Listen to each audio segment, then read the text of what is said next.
Every spirited filly needs a firm hand, he said with a wolfish smile. Clara Holden looked the wealthy suitor dead in the eye. I am not a horse to be broken.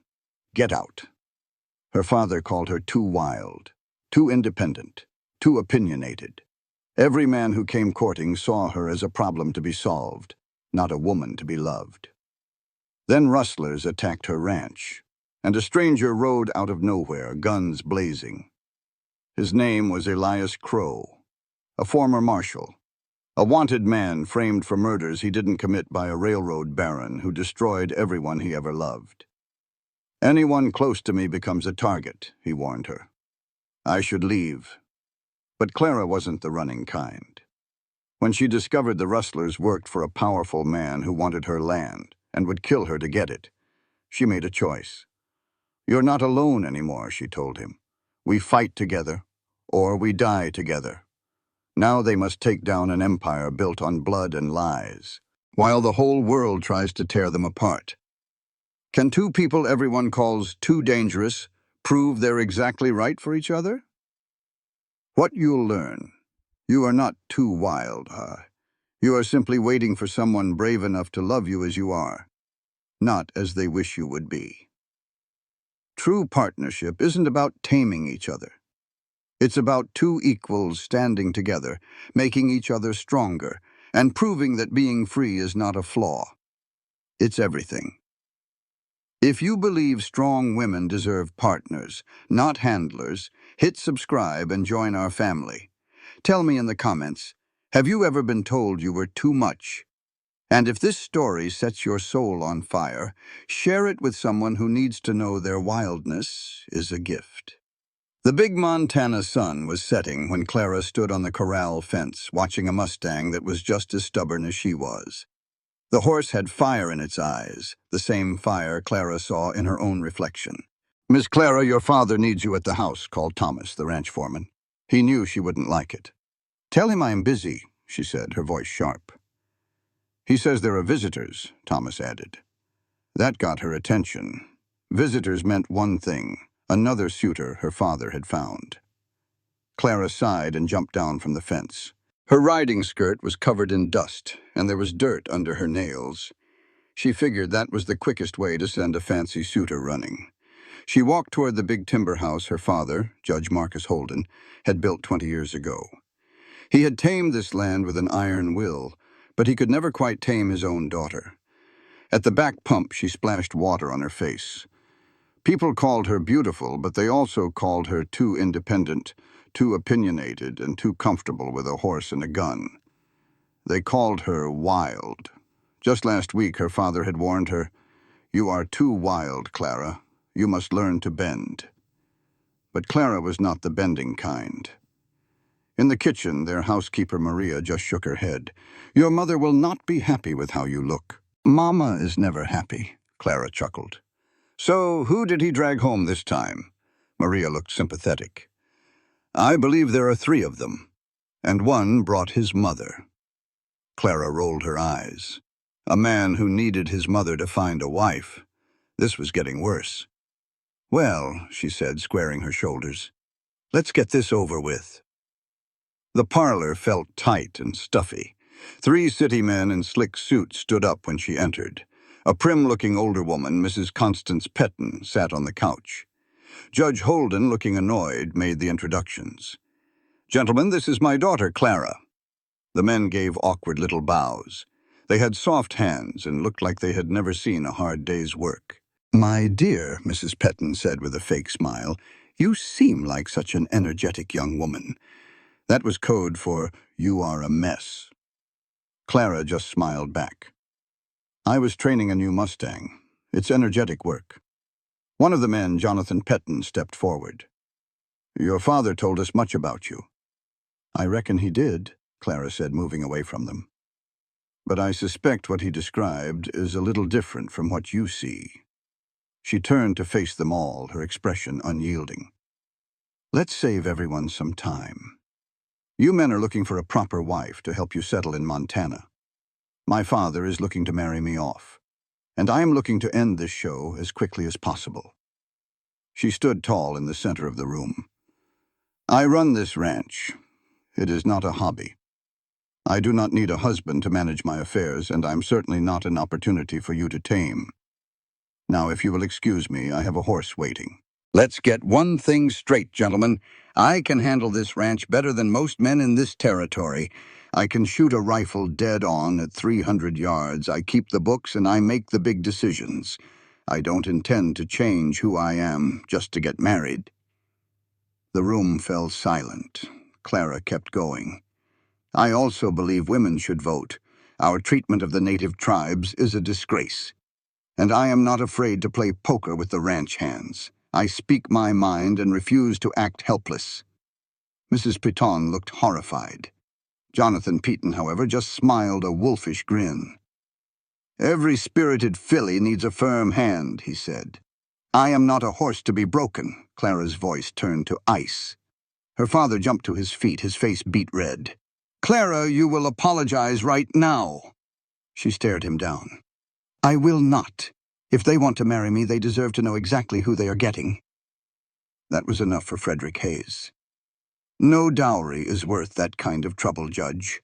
And with that, he walked right out the door with the other suitors scurrying behind him. Jonathan Peton, however, did not move. He was still studying Clara with that unsettling smile. On the contrary, Mother, I find Miss Holden refreshingly honest. She just needs a strong husband to guide that spirit. No, Clara's voice was flat. What I need is to be left alone to live my life. Thank you for making it clear you see me as a problem to be solved, not a person to be respected. Please go. When the door finally closed, the silence was heavy. How dare you? Her father's voice was quiet, full of rage. How dare you humiliate me in my own home? Respected, Clara shook her head. Father, those men did not respect me. They saw me as property, a prize to be won. Her mother finally spoke, her voice tired. You are 22 years old, Clara. You cannot run this ranch alone forever. When we are gone, who will protect you? Clara's voice was steady.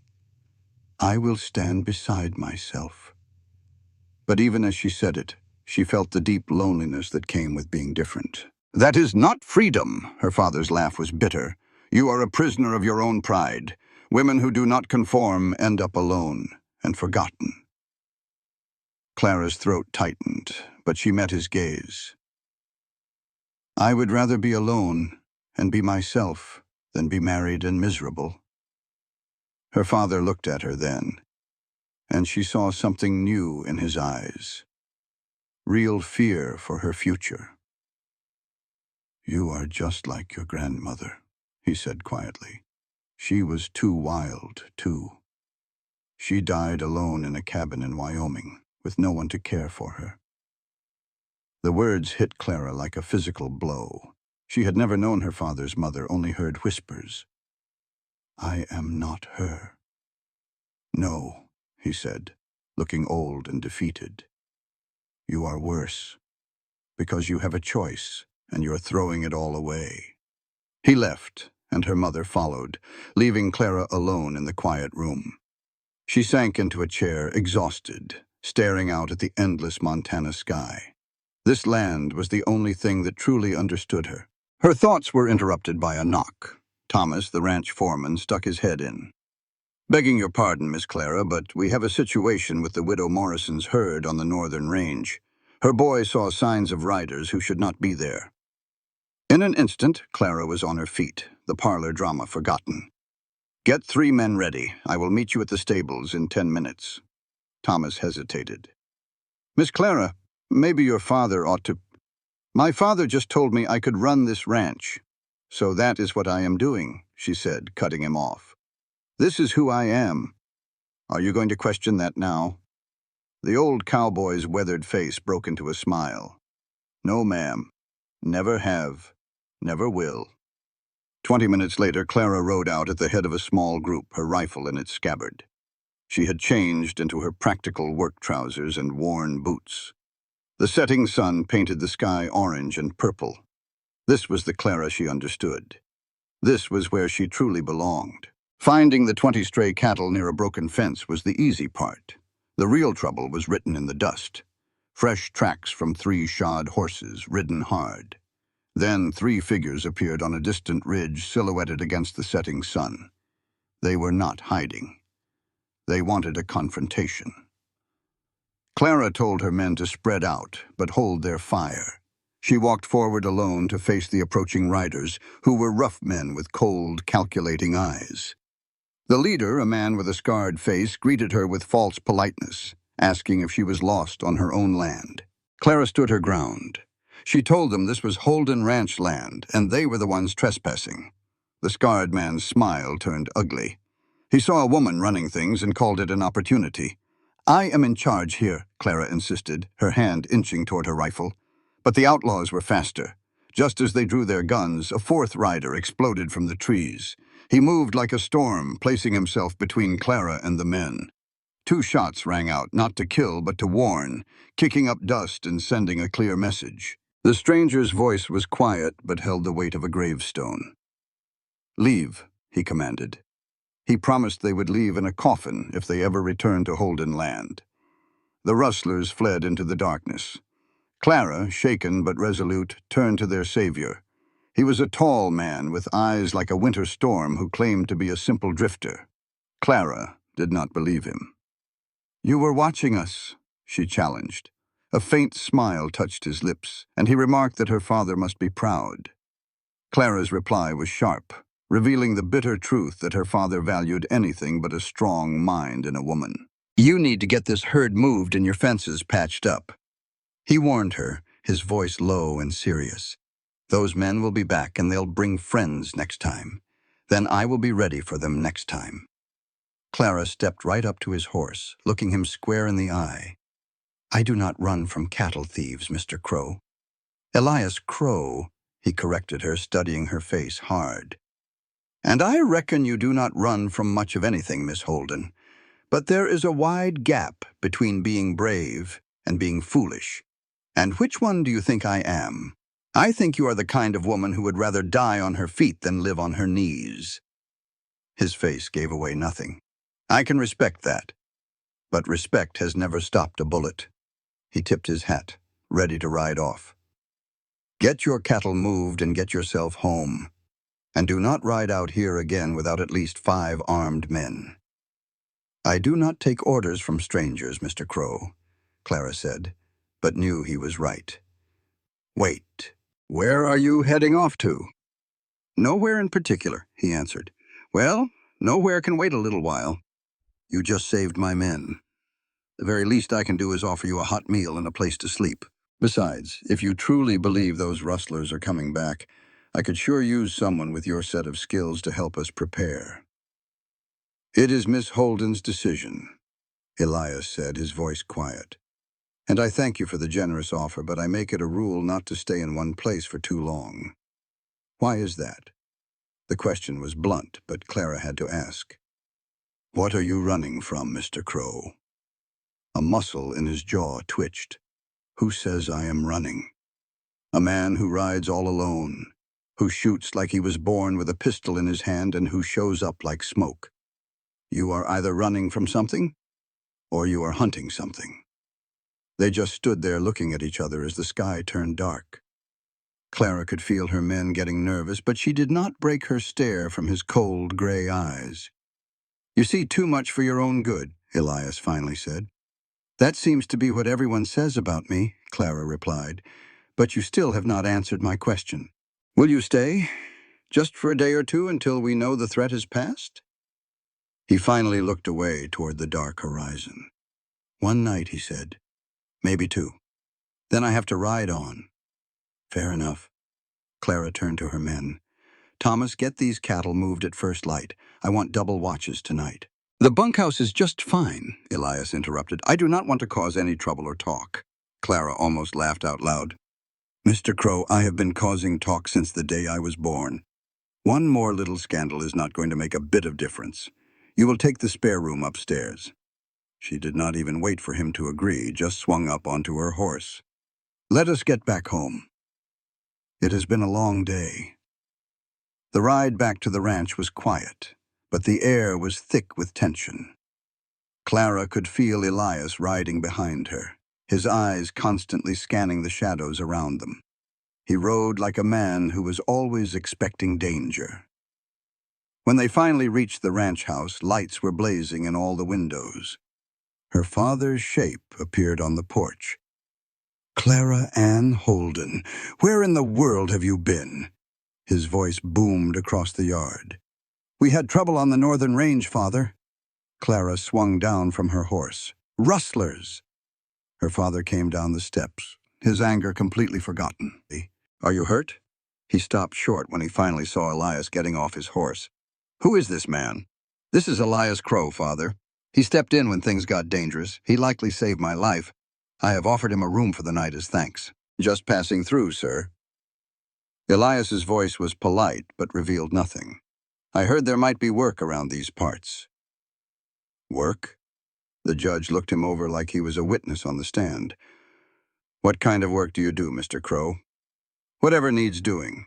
I am good with horses and decent with cattle, and I can shoot, like your daughter said." I noticed. The judge's eyes were sharp. "That sounds like military training, or maybe law enforcement." The muscle in Elias's jaw tightened up again.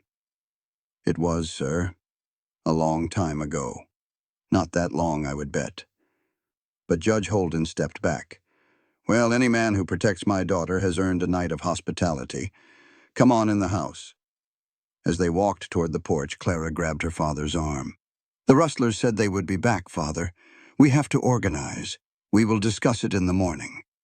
But his hand gripped her shoulder, and all the earlier anger was gone, replaced by a deep fear for her. "You scared 10 years off my life, girl. I am just grateful you are home in one piece." Inside, the house was warm and welcoming. Elias stood awkwardly in the main hall, looking as out of place as a coyote in a church. He held his hat in his hands, and Clara could see his scarred knuckles, the hands of a man who had seen too many fights. "Mr. Crow, please." Catherine gestured to the dining room. "You must be hungry. The least we can do is feed you." Over supper, Clara watched Elias handle her father's questions.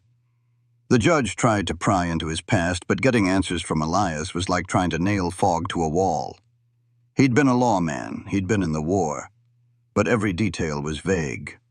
After the meal, the judge got straight to the point with Clara. "He's hiding something," he said plainly. "That man is wrapped in secrets, and I reckon they're the dangerous kind. He saved my life, Father. That doesn't make him a saint. It makes me wonder why he was there in the first place.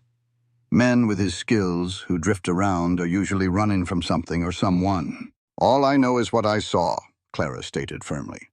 "Those rustlers were going to kill us, and he stopped them without asking for a single thing in return." "That just proves he's skilled with a gun, which is not a recommendation," her father replied, looking tired. "Be careful, Clara. Your heart is too open." "My heart?" Clara laughed without any humor.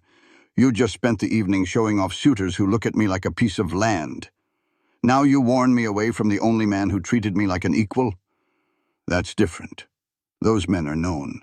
This Crow, he's dangerous, Clara." "I know he's dangerous," she said, facing him. "But danger and evil are not the same thing. You taught me that." He sighed, a touch of pride mixed with his frustration. "Just be careful." Upstairs, Clara paused outside the guest room. She wanted to knock, to ask him to tell her his secrets. In the end, she simply pressed her palm against the door for a moment, then went to her own room. Clara lay awake for the long time, the day's events turning over in her mind. Her father was right. Elias Crow was a mystery. But he had spoken to her with respect, like a partner, and that was something she hadn't found in any of her so-called suitable matches. When she finally woke, she went downstairs to find Elias already in the kitchen. He was helping Maria and talking about the best way to secure the northern range. He looked up when she walked in, and for a second something unguarded flickered in his eyes. "Morning, Miss Holden," he said. "Morning, Mr. Crow," Clara replied, pouring herself coffee. I hear you have some ideas about my rustler problem.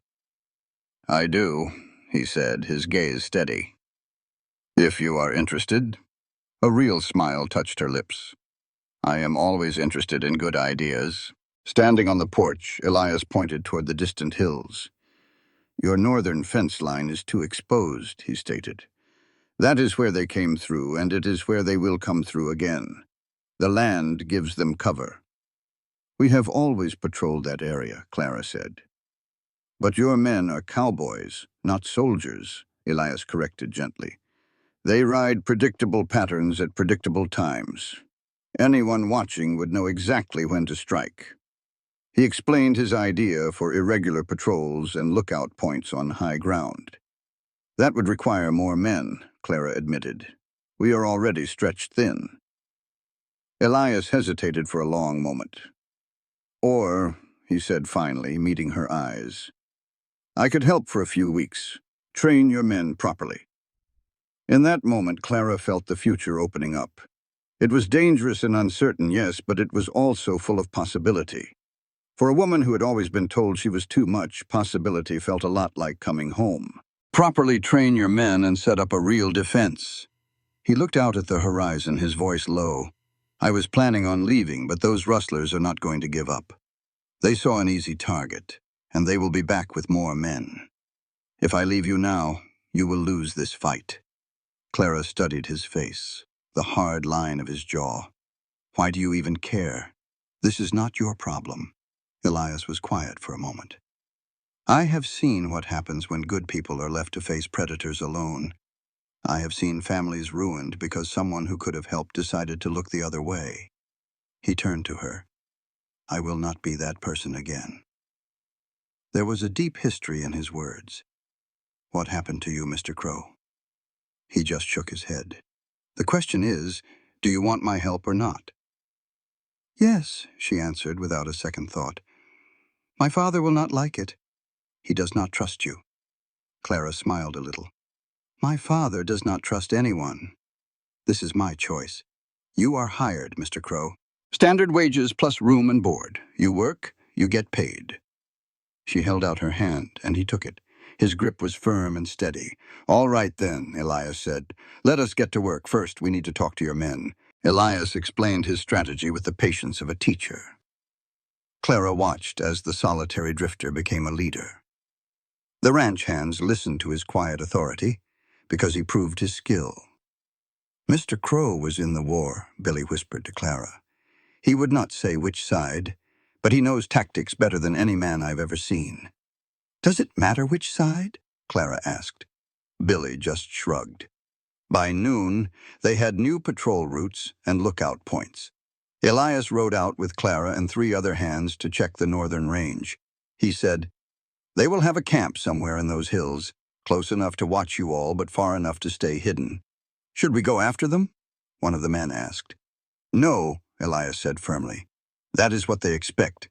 It is better to let them come to us, on ground that we have chosen. Clara hated waiting, but she saw the wisdom in his words. How long do we wait? Not long. They will move within a week. Elias got off his horse to look at some tracks.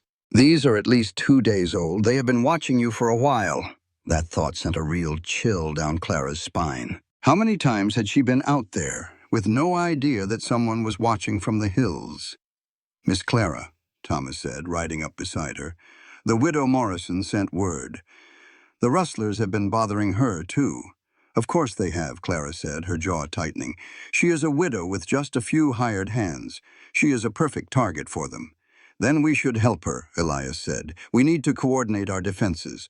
The rustlers are counting on picking us off one at a time. It took an hour to ride to the Morrison ranch. Margaret Morrison, a woman who had fought for everything she had, came out to meet them. Clara, she said, thank goodness you are all right.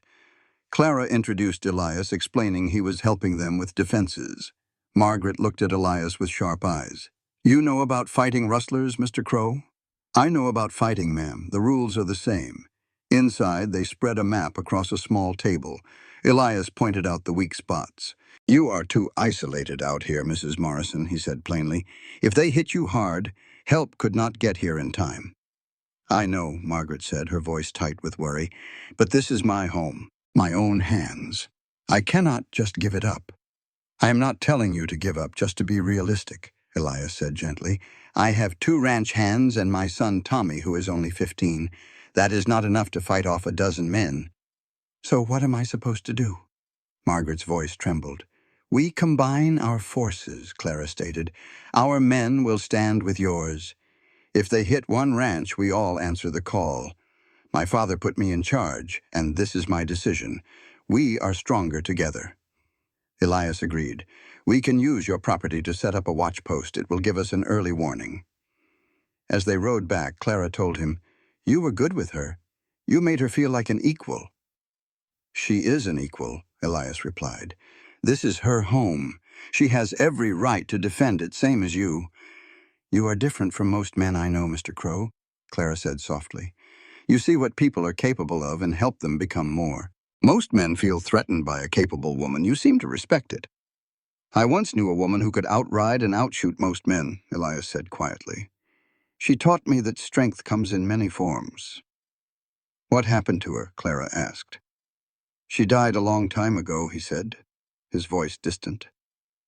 Elias urged his horse on, signaling the conversation was over. The following days were filled with hard work. Elias trained the ranch hands from dawn until dusk, turning them into a disciplined team. He was a patient but demanding teacher, pushing everyone to be their best. Clara found herself respecting him more each day. But it was the quiet moments that truly reached her. One evening, as they watched the sunset, he asked, You ever think about leaving? Going somewhere easier? Every day, Clara confessed.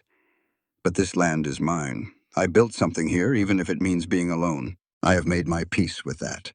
Better to be alone and free than tied to someone who wants to cage you.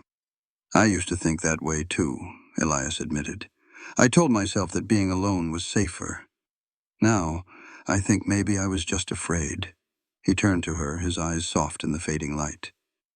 Fear can make us choose safety over everything that matters. Is that why you drift? Because you are afraid? He looked away. Or maybe I am just tired of burying people I care about. Clara felt the pain in his words. Who did you lose? She asked gently.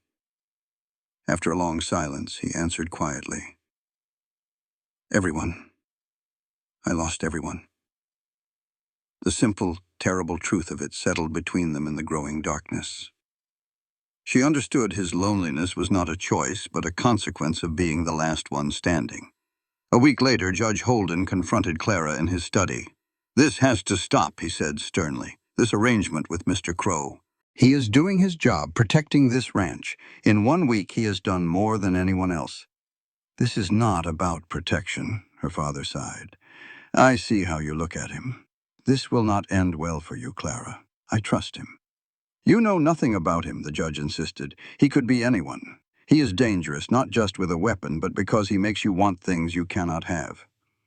What can I not have? Clara challenged. A partner who respects me as an equal? Men like him do not settle down, her father warned. They are always running from something. And when it catches up, he will leave you without a second thought. Is that what you want? To build your life on shifting sand? I know he will leave, she said, her voice barely a whisper. I have always known. Then why do this to yourself? Because for the first time, I have met a man who does not see my strength as a flaw. You wanted me to find a husband. Well, maybe I am learning what that really means. It is not about who society approves of, but about who approves of me for who I am. What if he gets tired of this life? Well, then I'll get by just like I always have. I'd rather have something real for a little while than a lifetime of make-believe. That night, sleep wouldn't come.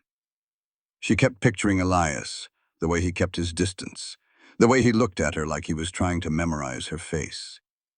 She slipped out of the house and saw him on the bunkhouse porch, watching the dark. Can't sleep either? She asked softly. He smiled, a flash of white in the gloom. Old habits. I sleep light. She sat down near him. Your daddy's right to be worried about me, Clara. You heard us? Sound carries out here. I heard. He looked up at the stars. He's right. I'm a dangerous man, and not just because I know how to use a gun. It's because I let folks hope for things I can't give them. I should have left that first night. Then why did you stay? Because you asked me to, and because I'm selfish.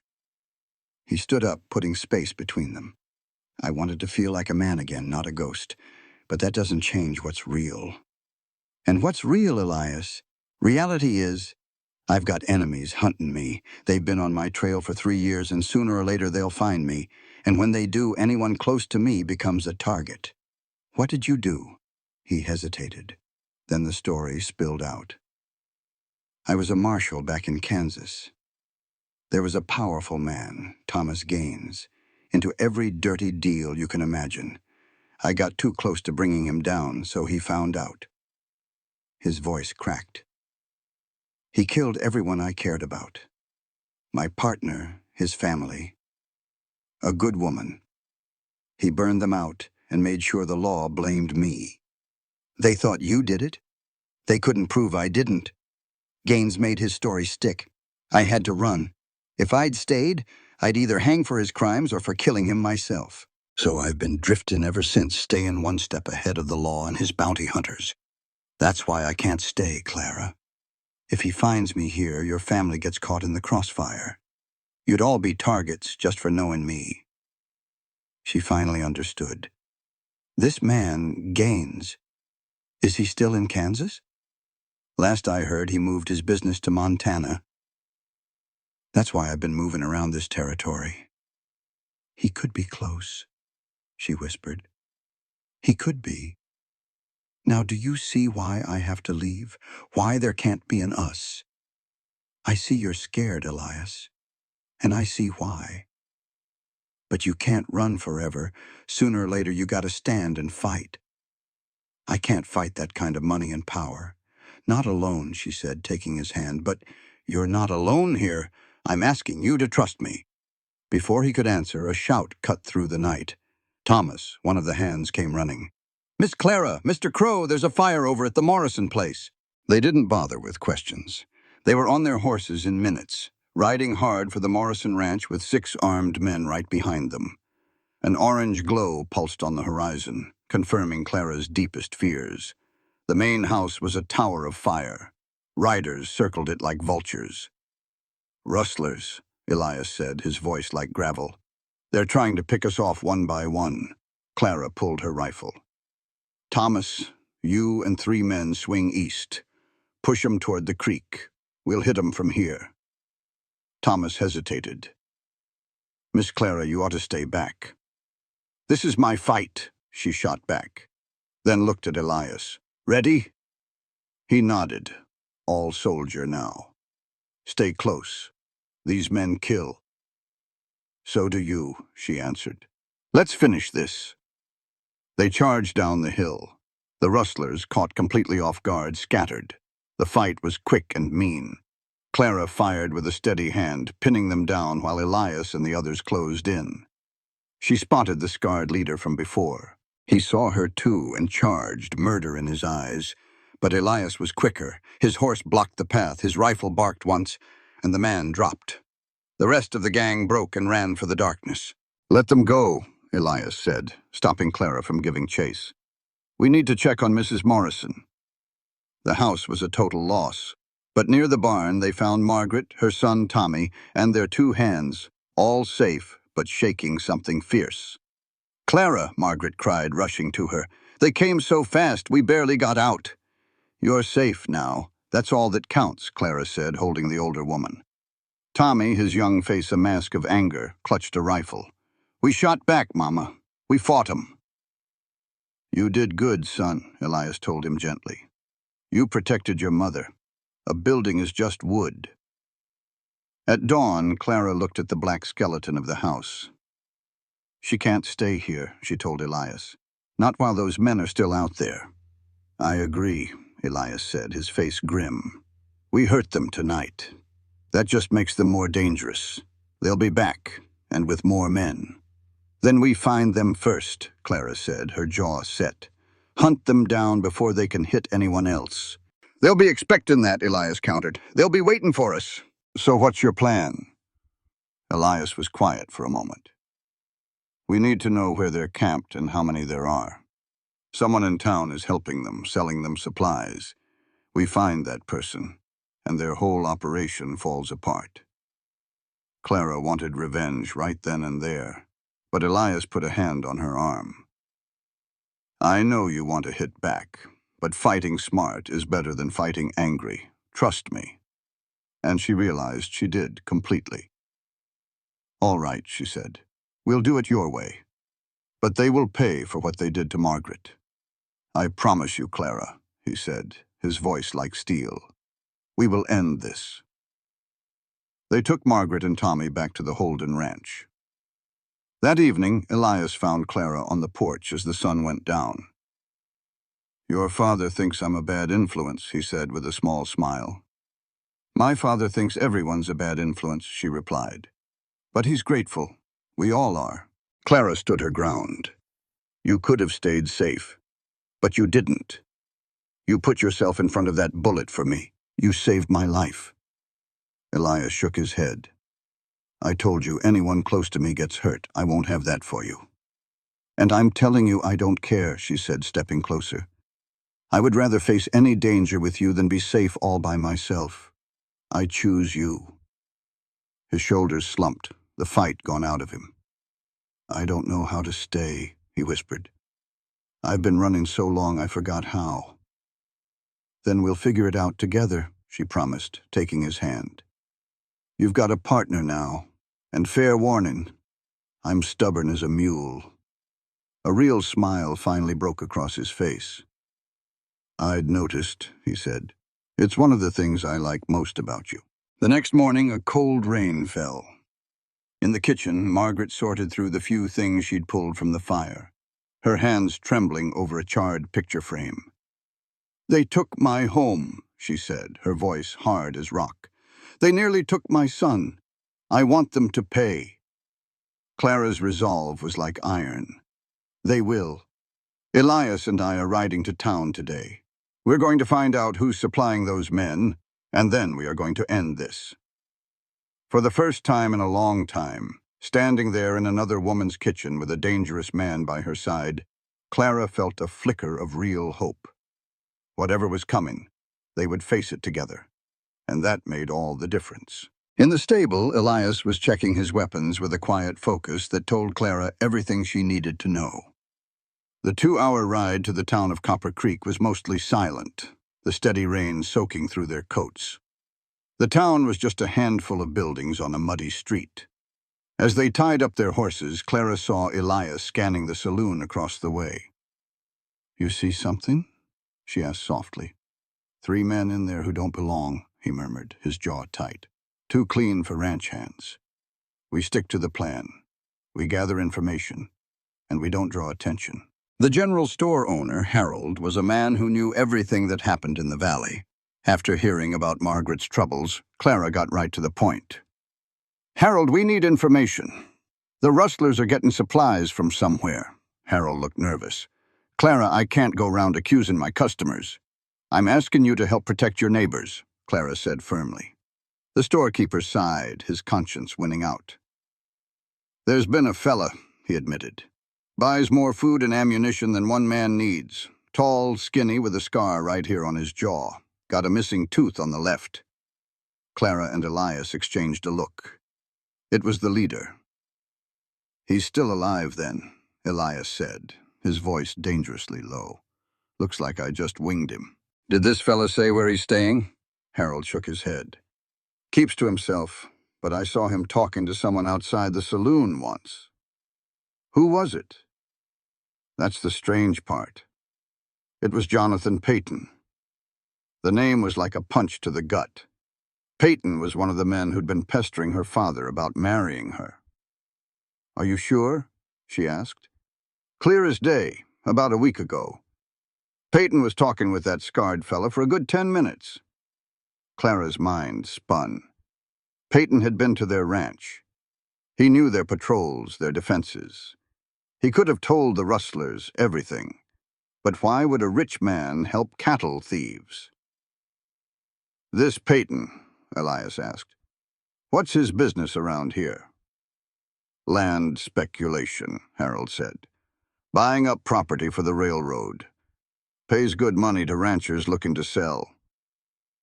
"And for those who don't want to sell?" Clara asked, already knowing the answer. "Well," Harold said grimly, "I suppose trouble from rustlers and fires might make a man change his mind." "We don't need proof just yet," Elias said. "Just a direction." "Thank you, Harold." Outside, they stood under the store's awning as the rain poured down. "So that is his game," Clara said, her voice tight with anger. "Peterton wants our land. When my father refused to sell, he sent trouble our way, hoping to scare us off." Elias nodded. "It is an old trick. Hire thugs to make life hard for folks, buy their land for pennies, then sell it to the railroad for a fortune." Clara felt sick. His courtship was a lie, just a cover to get the ranch. Elias stopped her. "We cannot confront him. That is what he would expect. We need proof connecting him to the rustlers. Then we take it to the marshal." "The law?" Clara scoffed. "Men like him own the law." "Not all lawmen are for sale," Elias said quietly. "It is our best chance. We will find their camp by following their supply man." Elias's smile was cold. "And if he does not come to town, we will make him." "You mean use ourselves as bait?" Clara said, a mix of fear and excitement in her voice. "I mean we are done being hunted," he replied. "But this is my fight. You can step back." "Not a chance," Clara said firmly. "This is my ranch. We are partners." Later, as they left town, Jonathan Peterton stepped out from the hotel, his smile perfectly polished. "Miss Holden, what a pleasure." Clara's stomach tightened. "Mr. Peterton." "Business with the railroad keeps me here," he said, his gaze shifting to Elias. "And who is this?" "Elias Crow," Elias said simply. "I work for Miss Holden." "Ah, the hero," Peterton said. "I hear you are quite the savior." Peterton's smile was thin. "One has to wonder how a simple ranch hand is so skilled with a gun." "A man learns what he must to survive out here," Elias answered flatly. Peterton turned back to Clara. "I was sorry to hear about the Morrison place. If she wishes to sell, I would make her a generous offer." Fighting her anger, Clara gave a stiff nod. "I will tell her." "And my offer to you still stands," Peterton said, his voice low. "A husband with influence could keep you safe." "I am not interested," Clara said, swinging onto her horse. As they rode away, she shivered. "That man is a snake." "He is dangerous," Elias said. "And he knows we suspect him. From now on, we have to assume he is watching our every move." Halfway back to the ranch, Elias held up a hand, signaling for silence. He pointed toward a small hollow where voices drifted on the wind. They crept closer and listened. "I do not care what Peterton says," one man grumbled. "We should have finished them at the Morrison place." The scarred leader's voice cut in. "And have every lawman in the territory on us? No. Peterton wants this to look like bad luck, not murder." "We have been at this for 2 months," the first man complained, "and all we have is one burned ranch to show for it. Be patient. The Holden Ranch is the big prize. We take them, and the others will give up." There was a nervous pause. "What about their new man, Crow? He is trouble." "One man cannot stop us. Peterton wants us to hit them tomorrow night. A big raid. Burn everything. Make them sell." Clara felt a cold dread. They had less than 24 hours. They moved like shadows back to the horses. "We need to get back," Elias said grimly. "We have to warn everyone." They rode like the devil was chasing them. Clara's mind raced. The rustlers planned to hit them tomorrow night, expecting to find them scared and scattered. Instead, they were going to find a fight. Back at the ranch, Clara quickly explained what they'd heard. The men's faces hardened. "We fight," Thomas said, his voice low. "This is our home." "We fight smart," Clara added. Elias, tell them the plan. In an hour, the ranch was a fortress. Elias positioned shooters with cold efficiency. Her father, Judge Holden, emerged from his house. So they're coming tomorrow night. Then we'll be ready for them, her father said, his voice like iron. I built this place from dust, and I'll defend it to my last breath. Margaret, the new widow from the Morrison place, stepped forward. I won't run again. My home is gone because I wasn't ready. My Henry taught me how to shoot. Let me help. Me. All evening, they prepared for the fight. Elias taught the men how to aim, how to move, and how to provide covering fire. Clara saw him become a true commander, inspiring trust through his quiet competence. As night fell, they gathered for one last meeting. Elias spread a rough map on the dining table. They will come from different directions, he explained. They want to create chaos and make us panic. We cannot let that happen. What if we are outnumbered? Billy asked, his voice shaking. Then we make every shot count, Elias said calmly. I have faced worse odds than this. The key is discipline. We hold our ground, we do not waste a single bullet, and we trust each other. Judge Holden looked at the map. What about Pitton? Even if we win this fight, he is still out there. One battle at a time, Elias said. First, we survive the night. Then we will deal with Pitton. How? Clara asked. He has money and influence. Elias met her gaze, his eyes dark with determination. Not if we expose him so completely that even his money cannot save him. You have a plan. I have the start of one, he said, but it all depends on surviving tomorrow night. In the dead of night, Clara stood in the kitchen, her fear a cold knot in her stomach. Elias found her there, his quiet presence a comfort. She made him promise that if things went bad, he would save her mother and Margaret. He agreed, but told her they would not lose. He said they were fighting for their home, for the people they loved. That kind of fight gives you a strength that money just cannot buy. As they stood together, she thought about every hard choice that led her to this moment. She knew she would not change a single one. Those choices had made her the woman she was, and they had brought Elias to her. Dawn arrived cold and clear, a beautiful day for a terrible fight. A heavy tension hung over the ranch as everyone went about their chores. Nerves were worn raw, with every unexpected sound making people jump. Through it all, Elias was a steady rock. He moved among the ranch hands, his calm confidence a shield against their growing fear. He had become their leader. The afternoon felt like it lasted a lifetime. The waiting, a slow torture. Finally, as the sun began to set, Elias gathered them for one last talk. He told them the attackers would use the fading light for cover, but it would be their own undoing. Elias explained the plan. The attackers do not know the land, but we do. They are riding into a trap. As everyone moved to their positions, Clara felt a surge of resolve. The word Elias used, our home, echoed in her heart. This was a fight for their shared future. She took her spot in an upstairs window, her rifle ready. From there, she could see the whole ranch yard. Below, her people were hidden in the barn in shadows, all waiting. Just as the sky burned red, she saw them. At least 15 riders appeared from the trees, moving like confident ghosts. They had no idea what was waiting for them. The riders, led by a man with a scarred face, spread out to surround the buildings. They were professionals, hired guns, but they were arrogant. Just as they neared their positions, Elias stepped from the shadows. His voice cut through the quiet evening air, telling them to go no further. The scarred man sneered, mocking one man standing against 15. Then Clara called out from the window. All around the yard, her defenders made their presence known. The hunters had become the hunted, caught in a perfect crossfire. The leader tried to bluff, but Elias shut him down. He told him every single rider was in the sights of at least 2 rifles. For a long second, nobody moved. Then the scarred man's eyes looked past Elias, and a triumphant smirk crossed his face. I do not think so, Crow. Well, it seems they brought some insurance with them. 2 more riders came out of the dark, and Clara felt her blood turn to ice. They had a prisoner, a terrified boy about 12 years old. She knew him right away, the blacksmith's son. The scarred man gave the order. "Drop your weapons, or this boy dies now." The child was shaking, with a gun pressed hard against his head.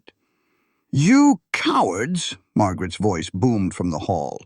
"Using a child for a shield?" The leader just sneered.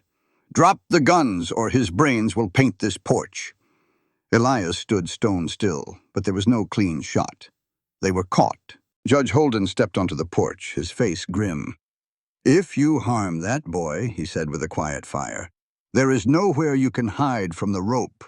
The scarred man just laughed.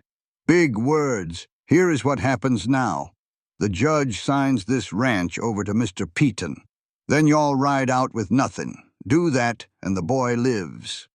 Elias spoke the name like a curse. "Peaton." The scarred leader grinned. "He gets what he wants. So, Judge, is your pride worth more than this boy's life?" Clara saw the war in her father's eyes. "Father, no!" she cried out. "We cannot trust them." Before anyone could move, Elias spoke, his voice dangerously calm. "You are getting sloppy," he told the leader. "Taking a child hostage brings the law down hard. Peaton must not be paying you enough to risk a hanging." The scarred man's eyes narrowed. "Watch your mouth." But Elias pressed on. "That is a lot of witnesses to get rid of. The judge, his family, all of us. Are you sure Peaton's money is worth that much trouble?" One of the other outlaws shifted his feet. "He is right," the man muttered. "I did not sign on to murder children." The doubt was spreading fast. The leader tried to shut them down. "We follow the plan. We get paid." Elias said one more name, quiet and clear. "Thomas Gaines." The scarred man went pale. Elias knew. "Gaines uses people up and throws them away," Elias said. "You are just tools he will discard when this is done. He will tie off his loose ends." The leader saw he was losing his men. In a panic, he yanked the boy closer, his voice rising in a desperate shout. He never finished his threat. A single rifle shot cracked from an upstairs window, and one of the men holding the boy screamed and fell back. Elias moved like lightning, his rifle up and firing in a single fluid move. The scarred leader's hat flew from his head, a clear message that the next shot would not miss. "Let the boy go," Elias said, his voice quiet and dangerous. "Now!"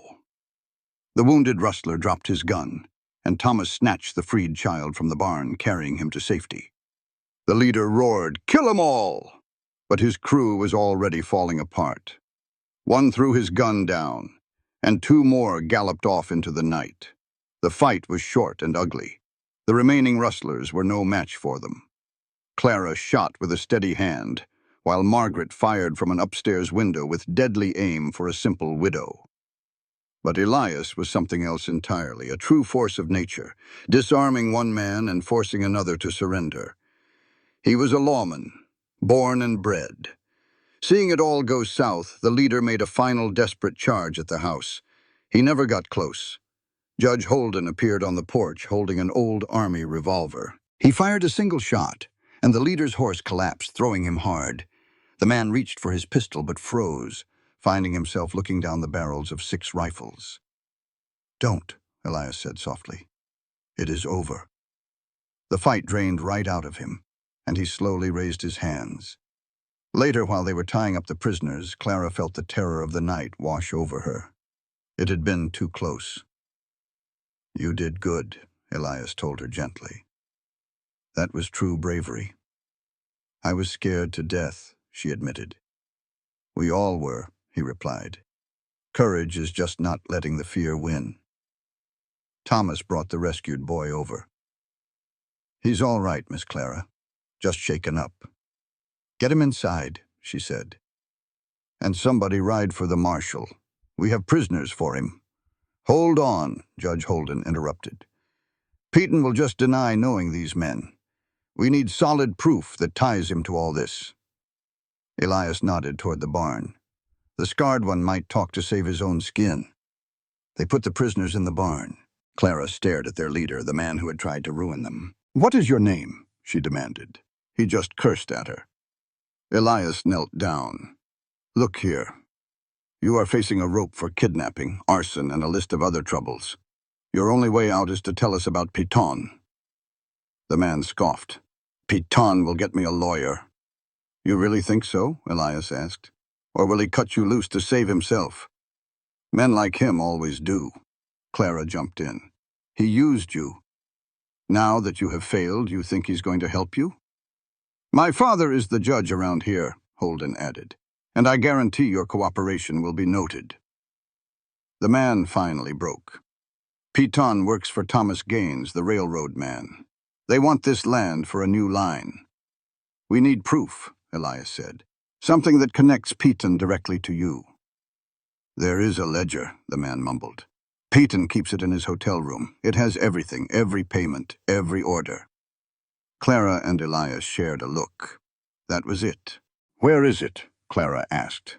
Behind the mirror in his room, the rustler said, his voice full of hate. There is a hidden panel. Inside the house, Judge Holden was firm. We need that ledger. It is the only way to make the charges stick. I will go, Elias said right away. Not by yourself, Clara insisted. This is my fight, too. You will need someone to watch your six. Her father reluctantly agreed. She is right. Two of you stand a better chance. He will not expect us, Clara added. He thinks his men are still out here. We have a few hours. They got ready in silence. Clara pulled on dark clothes. Elias handed her a sheathed knife. Just in case, he said. She strapped it to her belt, a grim reminder of how much her life had changed. Then they rode hard for town under the clear night sky, not wasting a single minute. The night air in Copper Creek was cold and sharp.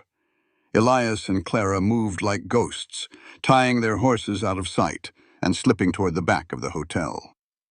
Elias picked the rear lock with a skill that surprised Clara. A marshal learns a few tricks, he whispered.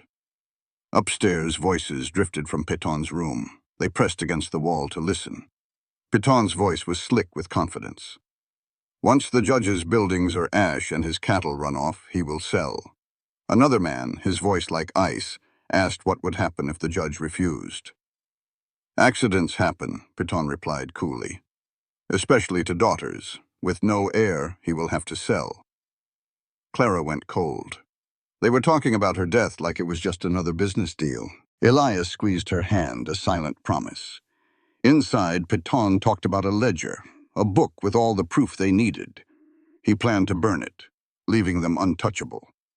They knew they had to get that book tonight.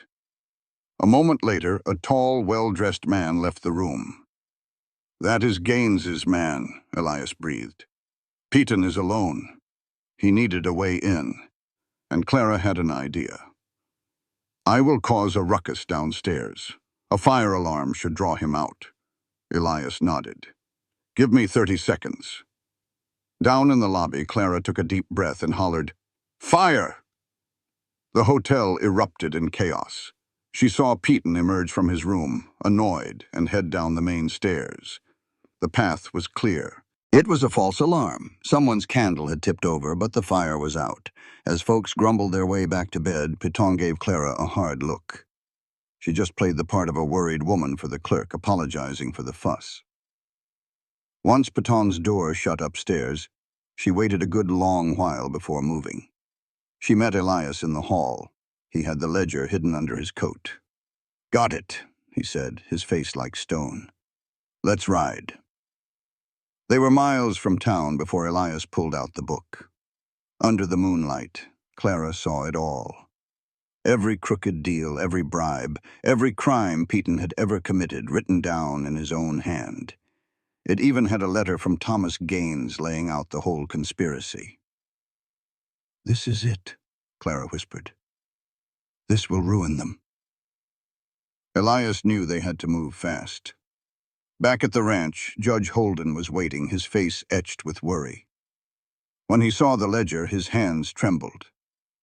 This is conspiracy, fraud, arson, he said, his voice thick with fury. Peton will hang for this. We have him, Father. We have them all. I'll get word to every lawman within 100 miles, the judge declared. We'll have Peton in chains before sunrise. Elias, however, stared toward the horizon. It's not over, he warned. We've cost Gaines a fortune and embarrassed him. A man like that doesn't just walk away. A chill went down Clara's spine. He'll send more men, won't he? He'll try, Elias confirmed. Then we'll be ready for them, Clara said, her voice steady. Together. As the sun came up, the ranch began to stir. There was damage to fix and cattle to find. But they had won the fight. Soon the blacksmith and his wife arrived to collect their son, their joyful tears a reminder of what all this was for. Before noon, word came from town. Peton had been caught trying to skip the county. The evidence in his own ledger was just too much to deny. The marshal who brought the news was a tough old fella. He figured Peton would sing like a canary about Gaines, but warned that a man with that much money and power is hard to bring to justice. One fight at a time, Elias said, though Clara could see the worry in his eyes. She reached out and took his hand. Whatever happens next, she said, you won't be alone anymore. For the first time, she saw the last of his defenses fall away. I'm tired of running, Clara, he admitted, his voice low. Tired of always looking over my shoulder. Then stop running, she told him. Stay here. Build a life with me. It is that simple. I love you, Elias Crow. He pulled her into his arms, holding her tight. I love you too, he whispered, and I reckon I'm brave enough for anything, as long as I'm with you. 2 weeks later, Peton was locked away, awaiting a trial he was sure to lose. His hired guns had all turned on him, each man trying to save his own hide. But while the valley celebrated, Elias grew more troubled. Thomas Gaines had gone completely silent. I don't like it, he told Clara one evening. A man like that doesn't give up. He regroups, he plans. This quiet is more dangerous than any threat. So what do we do? Clara asked. We don't wait for him to strike, Elias said, his jaw set hard. We take the fight to him. We go to Kansas and expose him for good, so he can't hide in the shadows ever again. Then we go together, Clara said without a moment's hesitation. You are not asking me, Elias. You're telling me where we are going next. I am not asking. I am telling you, Clara said firmly. We face Gaines together. No more running. Elias argued about the danger, but he could not shake her resolve. She was right, and he knew it. That evening they laid out their plan for Judge Holden. Absolutely not, the judge declared. Gaines has hired guns. It is a trap. Elias countered. His biggest advantage is surprise. We need to take that from him and hit him first. The judge pointed out that Peton's ledger was not enough proof on its own. Then we get better evidence, Elias insisted. A man like Gaines keeps his own records. We find them, and we destroy him. The judge was skeptical about how they would find such records. Clara's mother, Catherine, finally spoke, her voice full of steel. Marcus, they will go with or without our help. Are we going to send them off unprepared? She stood by her daughter. A powerful man is threatening our home. We cannot just wait and hope he goes away. I will not tell Clara to hide. Margaret agreed. You have to meet men like Gaines head on. The judge looked at the determined women before him and finally gave in. All right. But we do this by the book. I will use my connections to help you, but you must be careful. They promised, and the next 3 days were a flurry of preparation. The judge sent telegrams while Elias taught Clara how to gather evidence and stay safe. They were getting ready for the fight of their lives. The night before a long journey, Clara hardly recognized the proper woman in the mirror. Her father entered holding a small leather case. Inside was her grandmother's locket. He then confessed a lifelong lie. He had always told Clara her grandmother died alone, punished for being too wild and independent for the frontier. The truth, he admitted, was that she died free, happy, and surrounded by people who loved her. I was afraid, he said, his voice thick with regret. I saw her fire in you, Clara, and I tried to put it out. I should have been helping you tend that flame all along. I was wrong, Clara, her father said, taking her hands. That wild streak of yours is not a flaw. It is a gift. He pulled her into a tight hug. You go with Elias, clear his name and build your life. But you all come on back to us. I will, Clara promised. They rode east at dawn, headed for Kansas with Peyton's ledger tucked away safe. The journey across the plains was long, and danger was a constant shadow. In town after town, they heard the same ugly stories of how Gaines built his empire on suffering. In Nebraska, a woman named Sarah told them how Gaines took her farm 5 years ago. He is untouchable, she said with bitterness. The law will not touch a man that rich. Elias looked her in the eye. The law will touch him now, he said quietly. I give you my word. But some fights have to be fought, Clara reminded him as they rode into Dodge City. You are the one who taught me to stand my ground. They checked into a hotel and started meeting the judge's contacts. Most were wary. But a federal marshal named William Garrett was a different story. I have been chasing Gaines for years, Garrett explained. I have witnesses and evidence of his fraud. What I need is his master ledger. It is the key to destroying him. And where is this ledger? Elias asked. If I knew that, he would be in jail. Be careful. Gaines has eyes all over this town. He will know you are here. Good, Clara said, shocking both men. Let him know.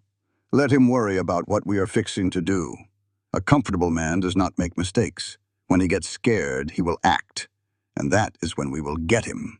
The plan was simple. They would stir up the hornet's nest and be ready when the hornets came swarming. With Marshal Garrett providing cover, folks in town finally got their nerve back, and the heat on Thomas Gaines was building. The answer to that pressure came 2 weeks later. As Clara and Elias left the newspaper office, 3 well-dressed men stepped into their path. They were the expensive kind of trouble.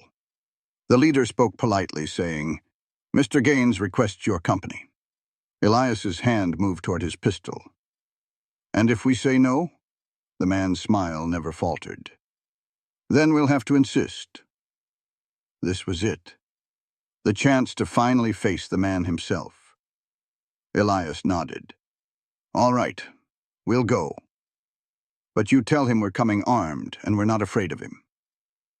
They were led to the grandest mansion in Dodge City, a place built to show off.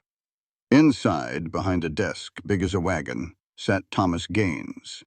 He looked to be about 60, with a face that could turn from kind to cruel in a heartbeat. He studied them with plain curiosity. Mr. Crow, he said smoothly, and you must be Miss Holden. I've heard all about you. Elias kept his voice steady. Mr. Gaines, I can't say it's a pleasure. Gaines let out a small chuckle. I appreciate a direct man. Please, sit down. Gaines poured himself a whiskey, but offered them nothing. Y'all have been causing me a world of trouble, he said, like he was talking about the weather. That's mighty bold for a wanted man and a rancher's girl. Elias's voice was low. I am not a murderer. Oh, but you killed those men, Gaines said with a cold smile, because I arranged it that way. You were just so convenient, a lawman a little too proud of his badge. The perfect fella to take the fall. Clara felt a hot anger rise, but pushed it down. They needed him talking. Why did you bring us here? She asked. To make you an offer, Gaines leaned in. I know your father has a fine ranch. I am willing to pay 3 times what that land is worth. Enough for you both to disappear and start over, far away from all this. Elias already knew the catch. In exchange for what? You stop this investigation. You vanish. And you live a long, comfortable life. The friendly mask fell away, showing the viper underneath. If you refuse, things will get real unpleasant for everyone you love. I have spent 30 years building what is mine. What makes you think you can stop me? Clara stood, pulling Elias with her. Because we are not playing your game, Mr. Gaines. We are fixing to change the rules completely. They walked out, leaving him staring. Outside, Marshal Garrett was waiting with a dozen men. "Well?" the marshal asked. "He's spooked," Elias said. "Making offers means he's worried." Garrett grinned. "Good. While y'all were talking, my men found something. Gaines has a private office in the railroad building. That is where he would hide his secrets." "Can you get a warrant?" Clara asked. "Already got one." Marshal Garrett had the warrant signed and sealed. That very night, his team hit the railroad building like a Texas thunderstorm, fast and hard. They found a strongbox tucked away in a floor safe. Inside was a ledger, detailing 30 years of Thomas Gaines's crimes, including the perfect proof he had framed Elias. At dawn, federal marshals hauled Gaines from his mansion in chains. His empire fell apart like a shack in a tornado.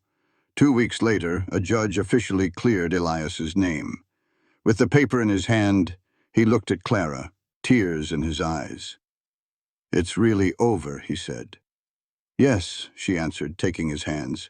"Now we can go home." Arriving back in Montana felt like the first real sunrise after a long night. Judge Holden and Catherine were there on the porch, their arms open wide. That evening, after celebrating with the friends who had stood by them, Elias took Clara out to watch the sunset paint the mountains. "Clara Holden," he said, his voice full of emotion, "I want to build a life with you, right here on this land. I want to marry you." Her heart felt like it would burst. "Yes," she whispered, 1,000 times, yes." He said he had no fortune to offer her, but she just touched his face. "You are all I have ever wanted. A partner who sees me as an equal." They were married 3 weeks later. A simple ceremony under the wide-open Montana sky. It was just family, close friends, and honest promises. During the joyful reception that followed, Clara and Elias slipped away to a ridge that overlooked their valley. "Do you reckon it will always be this hard?" she asked, leaning against her husband. "Fighting for what we believe in?" "Probably," he admitted. "There will always be men like Gaines." She grinned. "Good thing we're both so stubborn then." "What are you thinking about?" he asked softly. "I'm thinking my father was wrong," she said. "I wasn't too wild for marriage. I was just waiting for the right one." As they walked back to the ranch hand in hand, Clara felt their future stretching out before them. They would run the ranch as partners and face whatever came their way. They would prove that a true marriage was not about one person taming the other. It was about two people standing together, making each other stronger. Her whole life, people had called Clara Holden too wild. But standing there with her husband, she finally understood the truth. She was not wild. She was free. And for the first time, she had found someone who understood that being free was everything. That right there made all the difference in the world.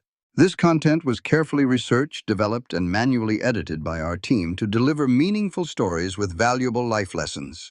Every narrative is crafted to entertain, inspire, and empower our audience. We believe that great stories can change lives, and we are committed to bringing you content that matters. Thank you for being part of our community.